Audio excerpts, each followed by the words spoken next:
first thoughts on India's G20 victory and the way India has made its mark on the global economic landscape with this achievement?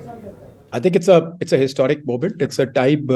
Obviously, the Amrit Kal has started, and within the Amrit Kal, we are a few years in, and I think the next few decades are going to see a historic rise of India in terms of growth, in terms of removal of poverty, in terms of our digital public infrastructure, making inroads and having a huge amount of financial inclusion.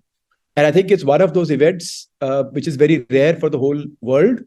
And at that stage, to host the G20 and get 100% consensus, I think it's a great time for India. It just signals. I know some of these things are nominal, but it signals a time for India where India is considered and respected as a leading nation and the one that is likely to bring the largest impact on the world in the next 20 years to come.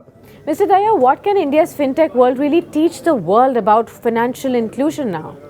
I think financial inclusion, what we have achieved in the last few years with identification as in Aadhaar, with the payments as in UPI, and I think what we will achieve in the coming future essentially means our data is safe, it is not in private hands, and at the same time, almost the entire country, I would say, unless somebody is really inhibited for some very peculiar reasons, I would say more than 80% of the country is now using that digital infrastructure.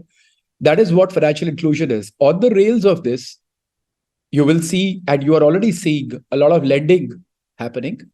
I think the next phase is to make this digital infrastructure ubiquitous. Access, like what's happening in the UPI now, right? So UPI started off with everybody having to use a few large apps for all their payments, etc. But now UPI has an API layer by which any app, any website can use the UPI directly. And I think that is really the change, because that is when millions of people can use it. Till that happens, to some extent, things will be either controlled by a few private parties or something of that sort. So I think it's a great phase where, and it's not just in India, it's happening in a few other countries. I'm sure many countries will develop their digital infrastructure and some will leverage each other's.